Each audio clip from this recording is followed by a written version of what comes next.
México, los problemas de salud mental en personas menores de 30 años es crítico. Al menos el 20% de esta población sufre de ansiedad o depresión. Sin embargo, los prejuicios alrededor de estos padecimientos llevan a que las personas no pidan ayuda. Hablaremos de esto hoy en Punto y Coma. Solo el 16% de la población que padece un trastorno mental recibe algún tratamiento. Así lo dio a conocer el director de los servicios de atención psiquiátrica de la Secretaría de Salud, Eduardo Madrigal de León, durante el foro El Trabajo, un derecho de todos, la discapacidad psicosocial, en el Instituto Nacional de Psiquiatría, Ramón de la Fuente Muñiz. Además, indicó que la atención a la salud mental se debe otorgar en todo el sistema clínico de especialidades para detectar y otorgar el tratamiento indicado, debido a que solo el 16% de los pacientes que requieren algún tipo de atención psiquiátrica la reciben de forma adecuada. Actualmente, el estrés conlleva el suicidio. Además, el aumento en el consumo de sustancias psicoactivas también aumenta la problemática de las enfermedades mentales. Ante esta situación, es necesario tener un mayor acceso a la atención psiquiátrica. En nuestro país, el 14.6% de la población juvenil sufre ansiedad, un 9.4% en farmacodependiente y 9.3% padece depresión. Es por ello que urge una ley de salud mental en México que establezca lineamientos, tareas, objetivos y protocolos para atender a la gran mayoría de la población que sufre enfermedades que ponen en riesgo a su salud.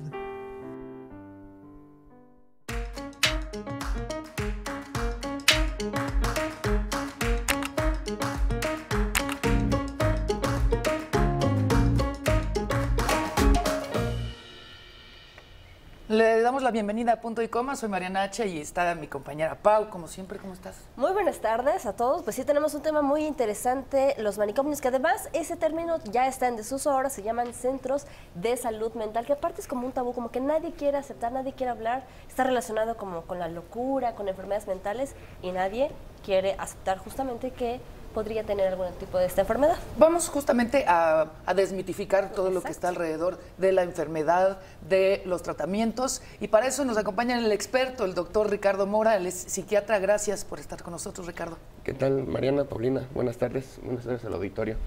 Pues sí, gracias por la invitación y quiero aprovechar estos momentos para desmitificar un poco la salud mental, ¿no? Hablar un poco de lo que hace falta, de cuáles son las perspectivas a futuro, resolver algunas dudas que se tengan y sobre todo plantear dentro de este foro y este espacio esta apertura a la atención mental. Claro. Vamos a ir por partes porque es muy importante también que los términos sean muy claros, muy específicos.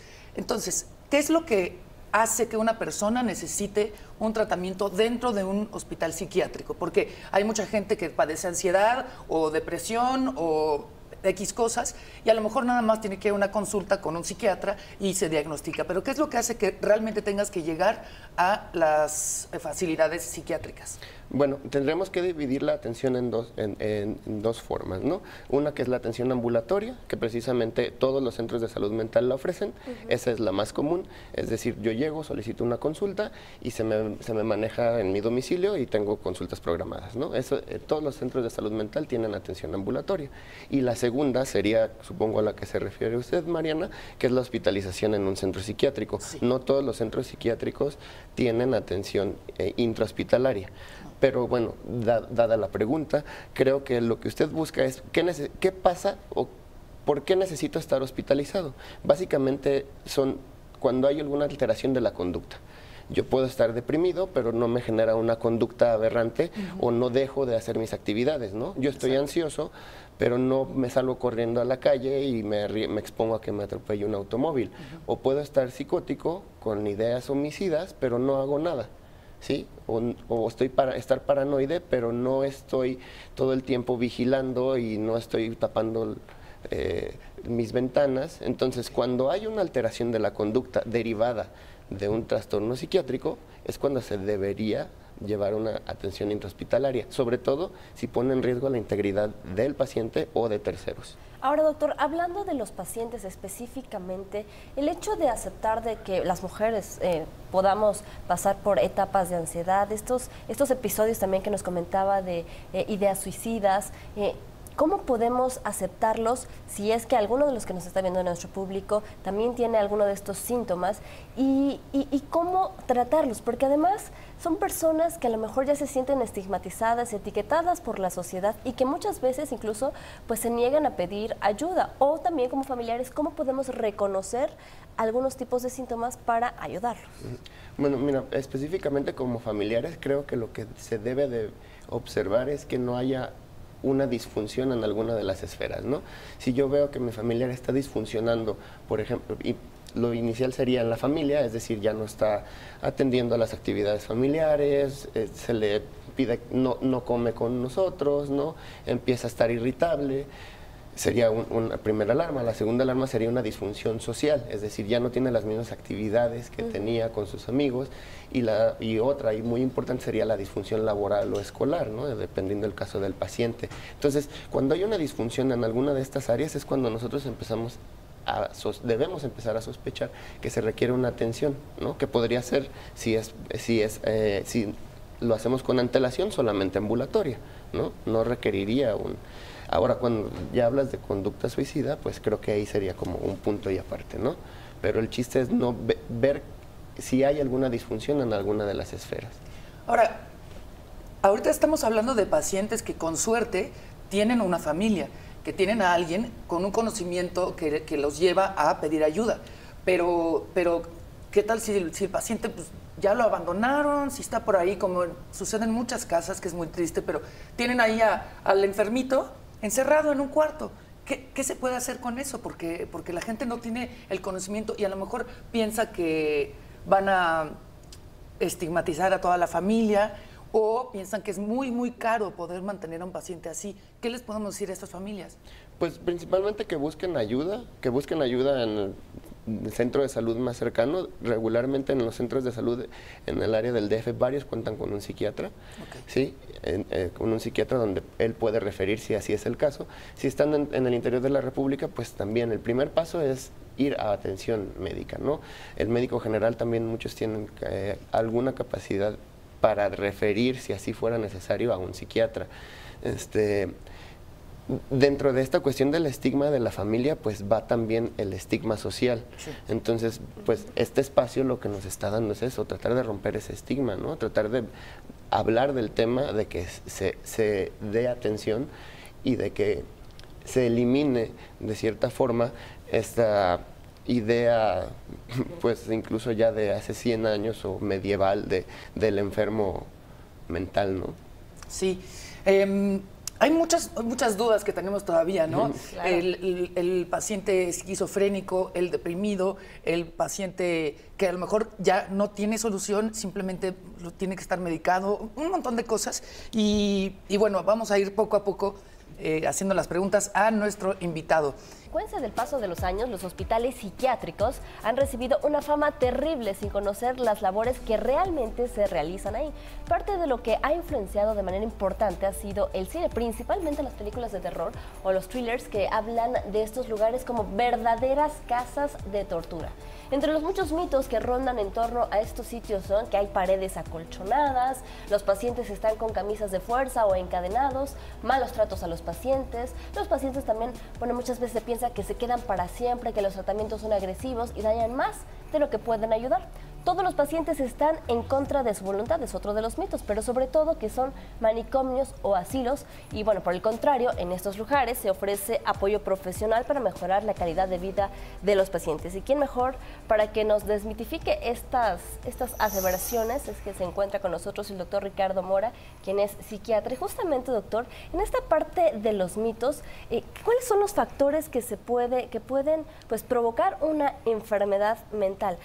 Hay casos, por ejemplo, que me llegan a la mente, alguna madre que perdió a su hija y que eso la derivó en alguna depresión y que terminó en las calles deambulando, pues pues incluso recordando a su hija, ¿qué eventos traumáticos, si se le puede llamar así, pueden ocasionar una enfermedad mental o cuáles son los factores?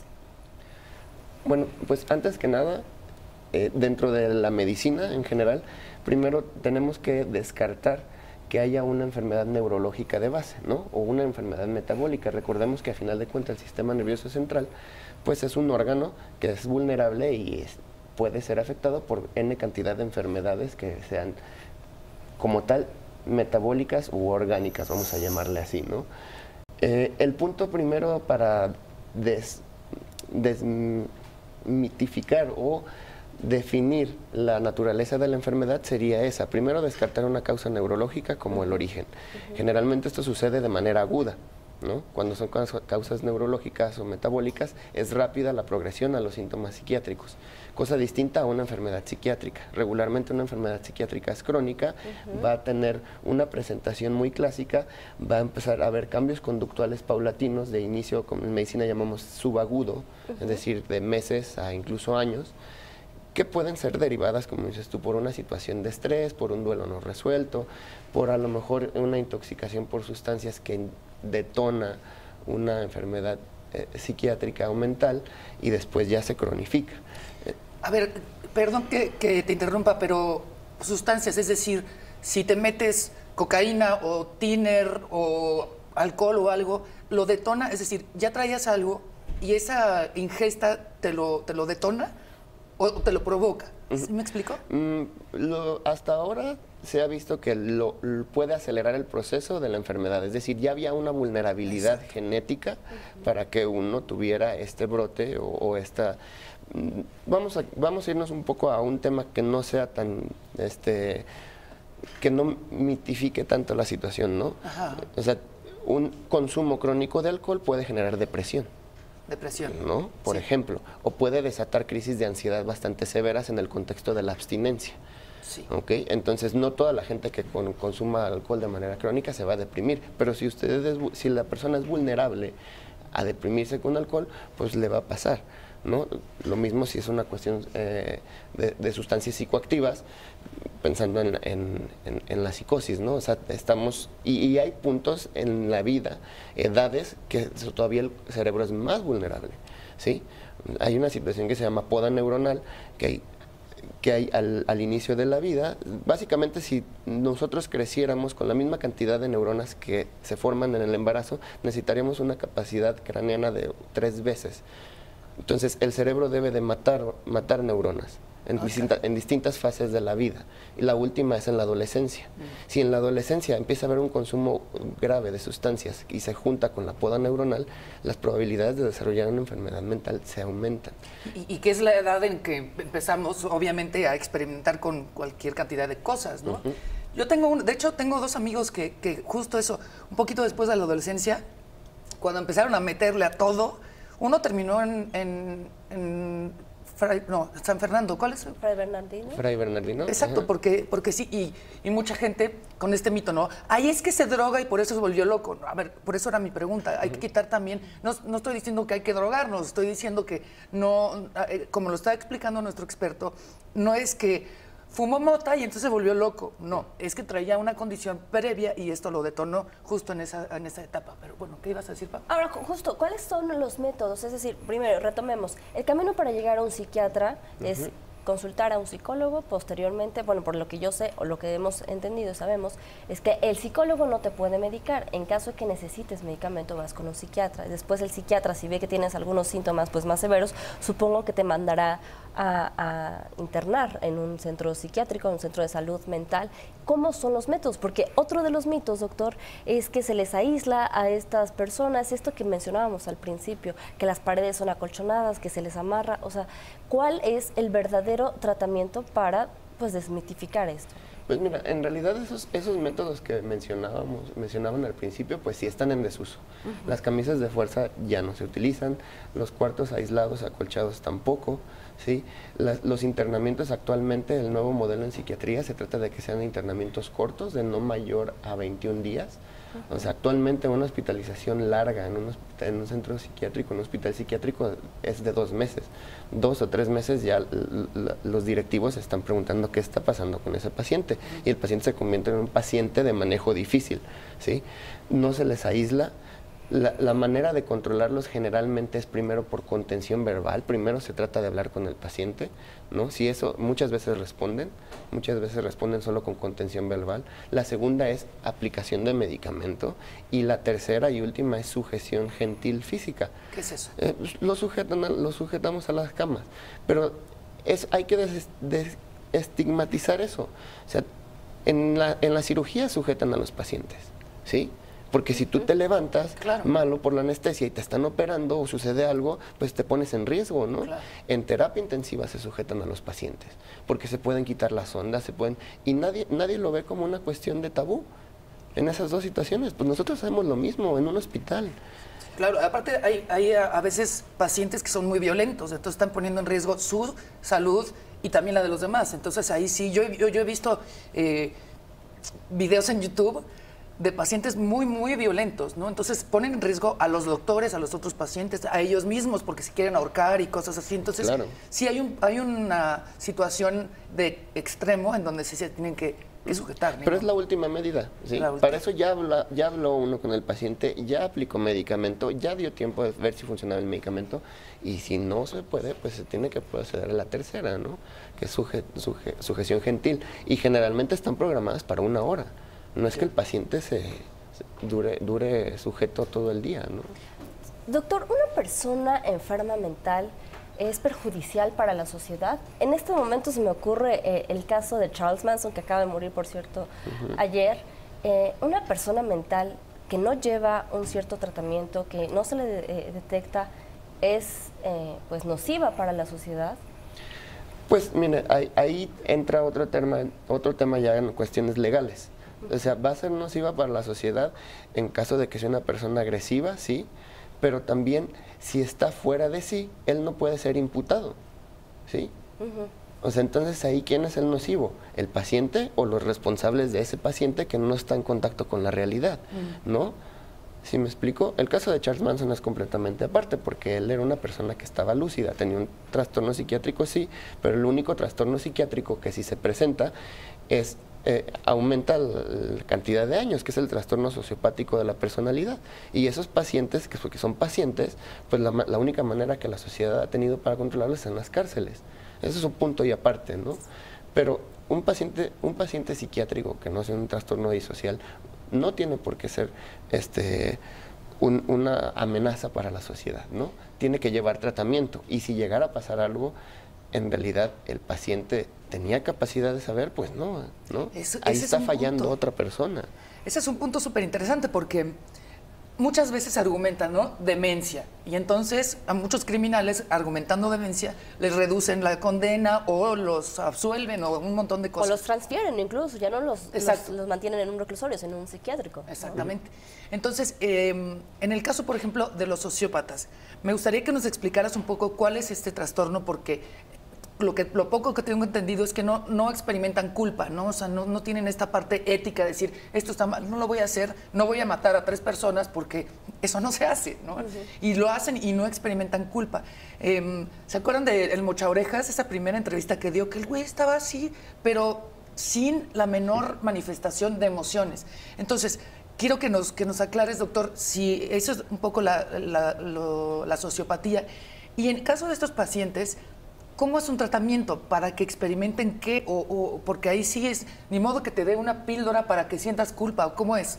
Pues desgraciadamente no hemos llegado a un avance científico que pueda dar un tratamiento para el trastorno sociopático. Lo que tenemos es las cárceles, las instituciones penitenciarias.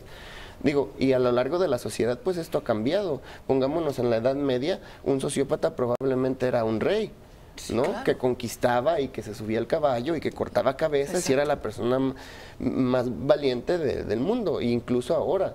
O sea, la única diferencia de muchos sociópatas de los de alto funcionamiento es que ellos no están en la cárcel, ¿sí? Son personas que pueden pintar esa línea entre lo legal y lo legal, más no entre lo moral y lo ético. Y son personas, pueden ser personas exitosas, ¿no? Un tratamiento como tal no hay. Hay una falta completa de empatía con los demás, hay una falta completa de culpa, las motivaciones y las emociones que sienten los sociópatas van solamente encaminadas a generarles placer a ellos, a costa de lo que sea. Le digo, y hay una línea muy clara en la que los sociópatas de alto funcionamiento y los de bajo funcionamiento, ¿no? Los que pueden llevar una vida dentro del marco legal, pero aún así a costa de la seguridad y la felicidad de la gente que los rodea, ¿no? Aprovechándose, mintiendo, y con esto pues creciendo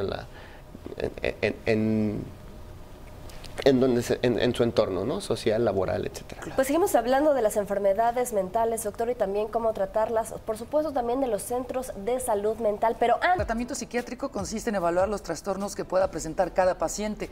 Una vez arribado a un diagnóstico, en caso de que la persona lo presente, se ofrecerá un tratamiento. Es posible que se les soliciten ciertos estudios, como exámenes de laboratorio, imágenes cerebrales, electroencefalograma, entre otros, y dependiendo de cada caso.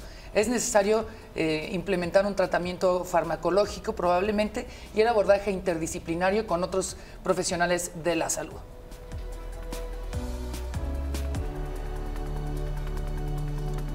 Muchas veces pensamos en la enfermedad mental pues con ansiedad, ¿no? Claramente porque pues, estás loco. Perdóname, pero las mujeres también, vieja loca desde que nacemos, ¿no? Vieja histérica y demás cosas. La verdad es que también no tienden a adjudicar la locura y esos estigmas a las mujeres. Pero a ver, lo que nos da ansiedad es si vemos que el paciente, un familiar, un amigo, nosotros mismos, ya estamos pasando de cierta, digamos, normalidad y nos dicen, hay que internarte, nos asusta. Pero ¿qué es lo que pasa regularmente? Digamos que nos decía el doctor que probablemente máximo 21 días esté. ¿Qué es lo que pasa? ¿Tienes terapias? ¿Tienes terapia grupal? ¿Qué es lo que pasa regularmente en un caso, digamos, normal? Pues lo primero que se hace es iniciar tratamiento médico, ¿sí?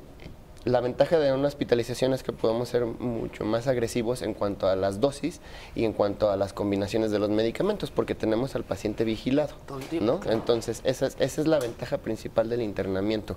Bueno, la segunda, porque la primera sería velar por la seguridad de la integridad del paciente, ¿no? Porque por eso está internado. La segunda es el manejo médico, que puede ser muchísimo más incisivo y agresivo. Y la tercera, y en cuanto a líneas de tratamiento, pues sí, en la mayoría hay terapias grupales con los internos de cada piso, por psicología. También hay terapia ocupacional y tienen también cierto espacio para actividades recreativas en el que conviven con el resto de los pacientes. En todas las instituciones hay visitas de los familiares, o sea, el paciente no queda recluido del familiar, salvo que la enfermedad esté detonada por la relación del familiar, que el médico diga, ¿sabe qué? Lo va a poner peor si viene, pero el paciente tiene el derecho y la garantía de poder ver a sus familiares, de no estar aislado, incluso hasta hacer llamadas por teléfono cuando va mejorando y recibir. Ahora, perdón, algunos antidepresivos y ansiolíticos, tengo entendido, que comienzan a hacer efecto no inmediatamente, sino que poco a poco se van, digamos que, pues, integrando al sistema, ¿no? Entonces, más o menos, ¿cuánto tiempo esperamos para empezar a ver resultados? Porque también mucha gente piensa que te dan un antidepresivo y te pones feliz inmediatamente, lo cual no sucede, y hay que ir regulando dependiendo de cada paciente, porque ahora son muchísimos los medicamentos. Antes eran nada más como Prozac para todos, y ahora poco a poco se han ido especificando de acuerdo al padecimiento. Pero ¿en qué momento podemos saber si está funcionando o no? Las guías clínicas hablan de 4 a 6 semanas para los efectos terapéuticos de los antidepresivos, específicamente antidepresivos. Y la razón es la siguiente: la manera en la que actúan es a nivel de receptores neuronales, ¿sí? De 4 a 6 semanas, es decir, aumenta el ejemplo clásico de los inhibidores selectivos de recaptura de serotonina, que es el Prozac que menciona, ¿no? Lo que hace es aumentar las concentraciones fuera de la neurona de un neurotransmisor, en este caso la serotonina, ¿sí? Entonces, porque inhibe la recaptación. O sea, la que no se utiliza yo la desecho. Pero este medicamento, digamos que cierra la puerta para desecharlo y queda ahí volando la serotonina. tarda de 4 a 6 semanas en generarse nuevos receptores de serotonina, porque el cerebro dice, aquí hay mucha serotonina, no se está yendo a ningún lado, tengo que hacer nuevos receptores para captarla. Y ahí es cuando empieza a funcionar. Entonces, más o menos eso es lo que tarda en generar nuevos receptores la neurona, de 4 a 6 semanas, para yo empezar a ver los resultados. Doctor, nos mencionaba fuera del aire que aproximadamente existen cerca de 200 enfermedades mentales. También hablaba hace un momento de que muchas de ellas son crónicas, es decir, ¿cuáles de ellas pueden tener una solución, pueden aliviarse, pueden contrarrestarse y cuáles no? Pues mire, básicamente los padecimientos crónicos en psiquiatría, bueno, digo, de los más comunes y de los que todos hemos escuchado, pues es el trastorno bipolar, la esquizofrenia, ¿no? El deterioro cognitivo, antes llamado demencia, sí, los trastornos específicos del desarrollo, es decir, en los infantes, como puede ser el Asperger, el autismo. Básicamente todos son enfermedades crónicas, que lo que vamos a hacer es controlar los síntomas de la enfermedad, no controlar la enfermedad ni la evolución natural de la misma, controlaremos los síntomas. En cuanto a los que sí pueden ser reversibles o tratables, pues puede ser la ansiedad, la depresión, ¿no? O puede ser también, lo que puede ser también un duelo complicado, que después va a ser, como tal no es una enfermedad, pero se convierte en un trastorno depresivo, ¿no? Esas pueden llegar a tener remisión de los síntomas, pero ojo, también tenemos que ver que no haya recaídas, es decir, yo puedo tener un paciente con depresión tratado efectivamente por un año, año y medio, y después de eso remiten los síntomas y empiezo a quitar el antidepresivo, ¿no? Si va a terapia, pues va a ser mucho mejor porque me permite a mí retirar el medicamento antes, ¿no? Y se queda con su seguimiento en terapia. Y este paciente eventualmente puede dejar de ir con el médico o psiquiatra, pero si tiene una recaída hay que retomarla, ¿no? Claro. Pensémoslo también algo así, pues la diabetes y la hipertensión. Si el paciente hace cambios de vida, deja de tomar el medicamento, pero si vuelve a comer, vuelve a engordar, vuelve a dejar de hacer ejercicio, pues se pueden disparar de nuevo los niveles de glucosa o las cifras de tensión arterial, ¿no? Más o menos es como funciona este tipo de enfermedades. En el caso, un caso digamos más violento, como una esquizofrenia, como la paranoia ya que te llevan a no poder estar en sociedad, ¿el medicamento es más fuerte, es más rápido? El medicamento es distinto, sí. Tendríamos que partir de eso. Okay, es distinto el medicamento para la depresión que el para la esquizofrenia, o incluso lo puede ser distinto para el trastorno bipolar. Sí vamos a tener algunos efectos de manera inmediata con los medicamentos antipsicóticos, que son los que se utilizan para la esquizofrenia, que más bien van a ser efectos sedantes, ¿sí? Pero no los que queremos para el control de los síntomas. Pueden mejorar, pero también van a tardar más o menos unos 3 a 6 semanas para tener los niveles terapéuticos, ¿ok? Claro. Te preguntaba Paulina también en el corte y que me parece muy interesante. También en México tenemos como un tipo de trastorno que sea más común. Pues debe de ser igual que a nivel internacional, la depresión. Lo que me decías. Depresión. La depresión es el trastorno psiquiátrico más común. Hasta, bueno, una estadística del año 2010 de la OMS era que estaba en el lugar 20 de incapacidad a nivel mundial, de incapacidad laboral. Sí. Sí, y pues ya no está tan lejano, pero se calculaba que para el 2020, 2030 estaría en el segundo. En la torre. Oye, hay que también, para la gente que nos está viendo, de hacer una diferencia entre estar triste y estar deprimido, porque también hay mucha gente que dice, güey, es que estoy súper deprimida, o sea, súper depre. No, a ver, te calmas, puedes estar triste, pero ya un grado que te... O sea, a ver, no pueden ni respirar.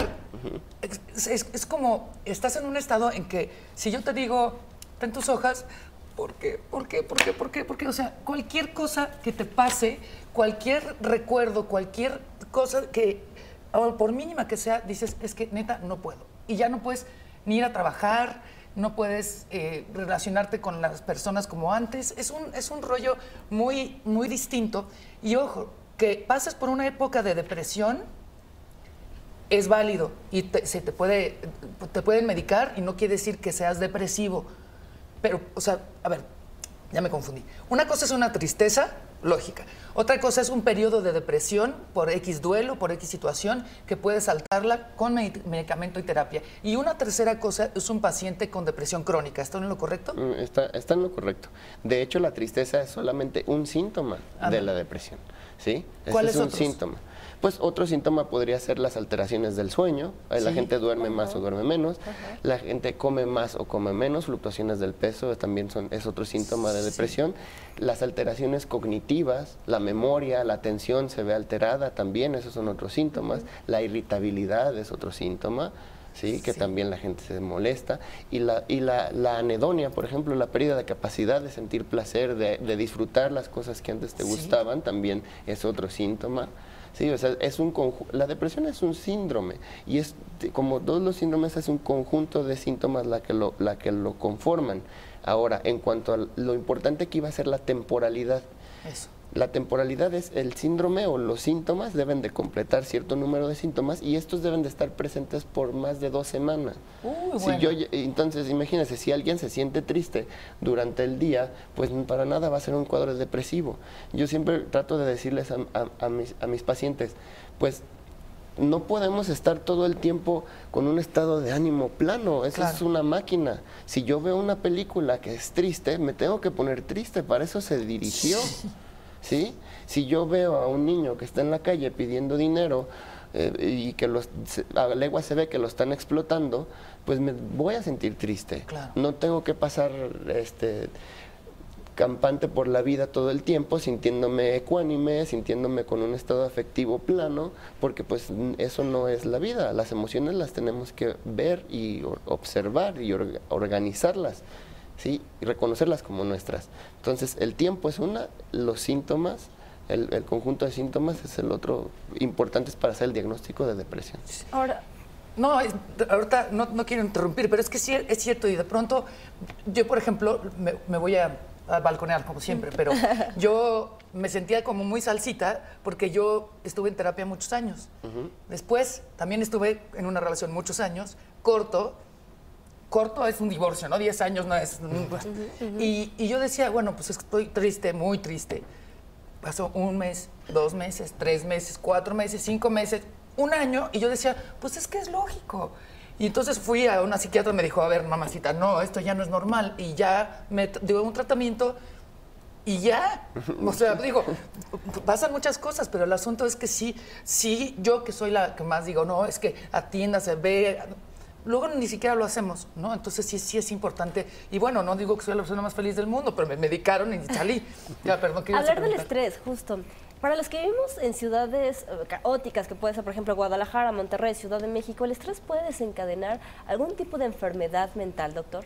Pues sí, volvemos a lo mismo. El estrés como tal, el estrés o la ansiedad es un síntoma de un trastorno de ansiedad. ¿Sí? Lo que tenemos que estar viendo es que ese estrés no sobrepase mis capacidades para seguir funcionando. Claro. Si el estrés que me está generando el tráfico en algún momento me hace que choque, pues ahí ya hay una problemática del manejo del estrés, ¿no? O si empiezo a gritar y me concentro más en estarle gritando al del lado porque no avanza el tráfico que en ser objetivo y llegar a mi trabajo, Claro. aunque vaya tarde, pues ahí estaba habiendo una situación de control de impulsos o de manejo del estrés. Pues ya hay muchos, ¿no? En la Ciudad de México que hacen eso, así es que creo Exacto. que sería recomendable que todos, esa sería otra pregunta, ¿no? ¿Sería recomendable que todos consultáramos a un terapeuta o psicólogo? De hecho, pues el dicho que todo el mundo conoce, ¿no? Mente sana en cuerpo sano. Y todo el mundo sabe qué hacer con el cuerpo sano. Vas al gimnasio, te cuidas la alimentación y quién sabe cómo tener una mente sana. Qué bueno que iba a terapia, muchas felicidades. Eso es algo fundamental, ¿no? Pues sí. Es aprender a conocerse y es una manera de ejercitar tu mente, de pensar bien, de tener una mente sana. Bueno, ¿no? mi presente no habla muy bien de mi ex psicoanalista, pero... Un psiquiatra es un médico que ha hecho la especialización en psiquiatría y puede recetar medicamentos. Un psicólogo es un licenciado en psicología y como no es médico, no puede recetar pastillas. Generalmente los psiquiatras se dedican a enfermedades psiquiátricas originadas por problemas orgánicos. Y nos acaba de llegar un tuit en este momento a @.icoma_tv. Usted también puede escribirnos. Y dice Illich Paz, los mejoran sin duda, se está refiriendo a los centros de salud mental, pero poco se logra si la red hospitalaria no está integrada en una serie de tratamientos multidisciplinarios. Aquí me gustaría poner sobre la mesa, doctor, ¿cuál es el estado actual de los centros de salud mental en México? Estaba leyendo una investigación periodística de 2013 que la CNDH hizo una recomendación a los 41 centros de salud mental que dependen del gobierno. 8 de ellos dependen del gobierno federal, el resto, que son 33, de los gobiernos locales, que se encuentran en total abandono. Hablan incluso de violaciones dentro de los centros, también que hay incluso plagas, hay una serie de olvidos y maltrato por parte de las personas que trabajan ahí a los enfermos. ¿Cuál es el verdadero sistema o el estado actual de estos centros en nuestro país? Pues mira, Paulina, hablarte yo de los 41 centros pues sería imposible, dado que no los conozco, ¿no? Seguramente habrá unos que estén en mejores condiciones que otros. Por lo menos los que dependen de los servicios de administración psiquiátrica, que es una organización que rige que controla los servicios de psiquiatría en la Ciudad de México, creo que hace bien su trabajo. Están en buenas condiciones los que yo conozco dentro de la Ciudad de México que prestan atención psiquiátrica, que sería el Instituto Nacional de Psiquiatría, el Hospital Psiquiátrico Fray Bernardino Álvarez, el Instituto Nacional de Neurología tiene su área también para pacientes psiquiátricos, ¿no? Algunas clínicas del IMSS también tienen hospitalización para pacientes psiquiátricos, y creo que como tal, y hay otros que están, hay dos que es para pacientes masculinos en la salida a México-Puebla, que es la Salud, el Hospital Psiquiátrico La Salud y el Samuel Ramírez, ¿no? Y hay otros también para pacientes femeninos, que es el Sayago y el Adolfo M. Nieto. Esta red que está dentro, digamos, en el centro del país, a mí me parece que están en buenas condiciones para el manejo de pacientes. Y en cuanto a las recomendaciones de la CNDH, pues habría que ver específicamente cuáles son esas recomendaciones, ¿no? Porque si se refiere, pueden hacer observaciones hasta inclusive de las instalaciones. Y pues si es por una cuestión de instalaciones, pues tendremos que ver el presupuesto. Claro, ¿no? Cada año vemos que hay un recorte al sector salud a la hora de estar pues discutiendo este paquete de egresos y de ingresos en nuestro país, ¿no? Exactamente, yo creo que pues un motivo que podría ser de esta reducción de presupuesto es que pues nuestros pacientes en realidad, la mayoría, cuando llegan a controlarse, pues llegan a van a tener recaídas constantes, entonces su productividad a lo mejor no es la misma que la de un paciente que yo a los 50 años le pongo un catéter y puede seguir trabajando por otros días, ¿no? En el caso de un infarto. Entonces el paciente psiquiátrico probablemente su reinserción, aunque no imposible, es un poco más difícil que el de otras especialidades. Yo creo que eso es algo que también el presupuesto por eso disminuye, una razón. La otra razón, pues tiene que ver con el mismo estigma, ¿no? O sea, hay estigma a todos los niveles, incluso a veces hay psiquiatras que estigmatizamos también, ¿no? Entonces, eso es como lo primero. O sea, si queremos pedir presupuesto, tenemos que empezar por quitar y romper ese estigma. Claro. ¿El paciente tiene que estar de acuerdo con ser internado o no? Porque hay pacientes, por ejemplo, en caso de adicciones, si la persona con un caso de adicción no quiere ingresar a la clínica, no la pueden forzar. En el caso del hospital psiquiátrico, ¿cuenta la voluntad? Cada institución tiene manejo distinto.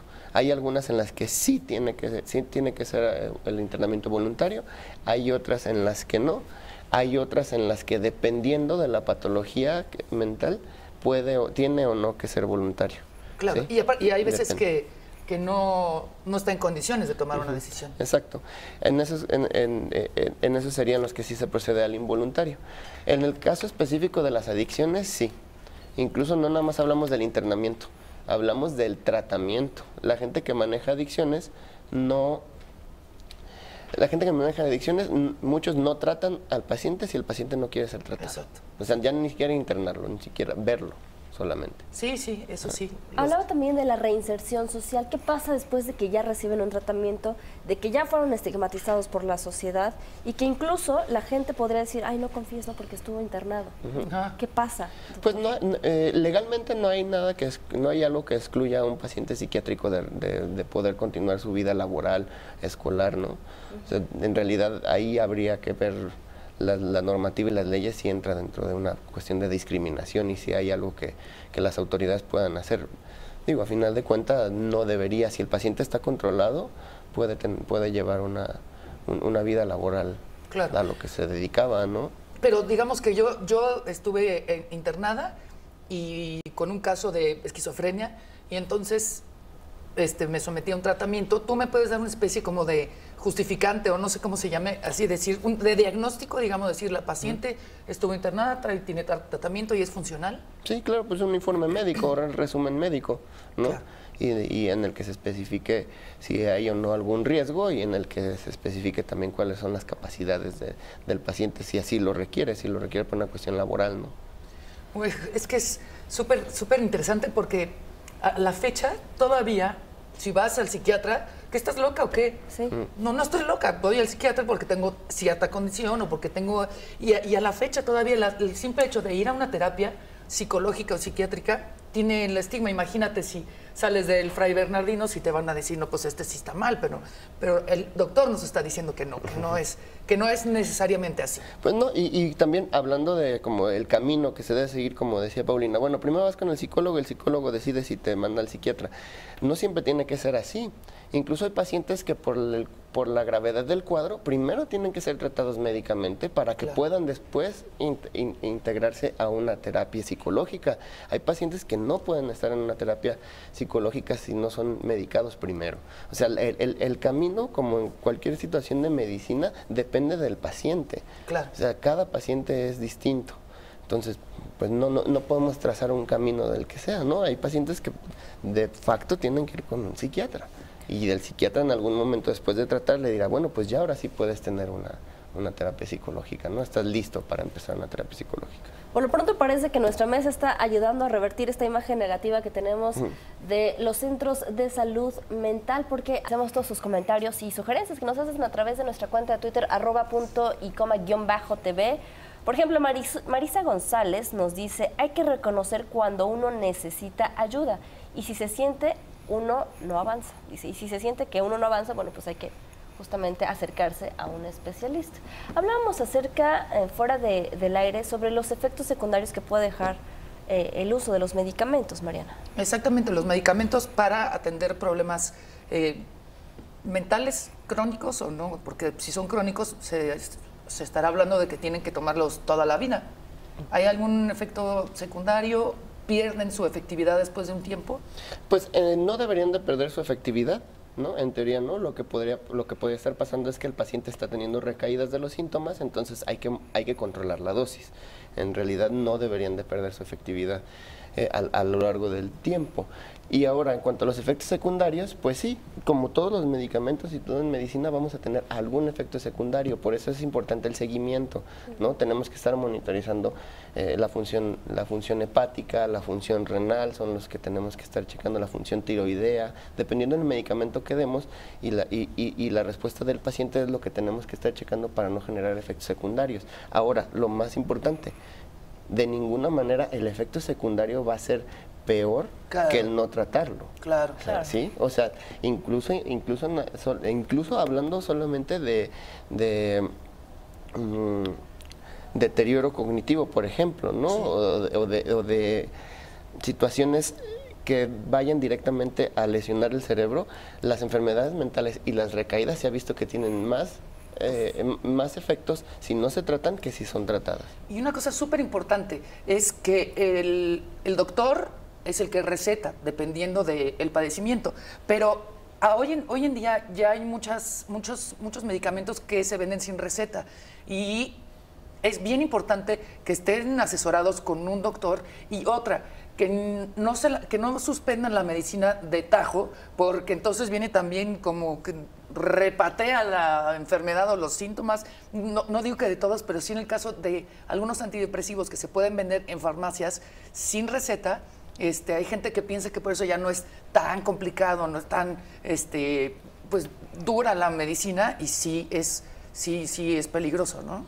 Claro, pues el hecho de suspender un tratamiento de golpe lo que va a generar es un efecto de rebote y vamos a tener más o menos los efectos secundarios que tuvimos al inicio cuando lo empezamos a tomar, pero un poco más, sí, recargados, ¿no? Eso sería como algo, pero inclusive eso no sería como el problema principal de tomar un medicamento sin prescripción médica. O sea, lo que le comentaba hace rato, hay pacientes que son vulnerables, por ejemplo, a tener alteraciones de la función renal con ciertos antidepresivos que se venden sin receta. Sí. Y de repente un paciente lo empieza a tomar sin seguimiento y no se toma unas pruebas de función renal y puede tener alteraciones de los electrolitos graves, ¿no? Entonces, ese sería algo todavía más grave en cuanto a tomar medicamentos sin prescripción.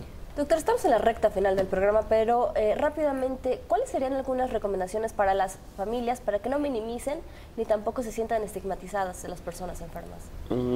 Pues lo primero sería que busquen atención. Si hay alguna alteración en alguno de sus familiares, de sus pacientes, alteraciones conductuales, busquen atención.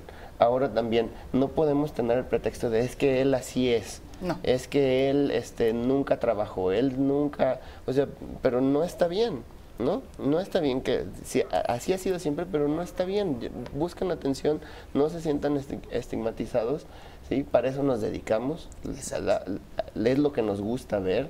Por eso escogimos esta carrera las personas que nos dedicamos a la salud mental. Entonces, de ninguna manera van a tener un maltrato. Y hay muchas opciones, de verdad hay muchas opciones, pero siempre busquen a un especialista. El doctor Ricardo Mora estuvo con nosotros aquí en Punto y Coma. Gracias por venir. Muchas gracias, Mariana. Muchas gracias, Paulina. Nos vemos la próxima. Nos vemos el día de mañana aquí a la 1 de la tarde.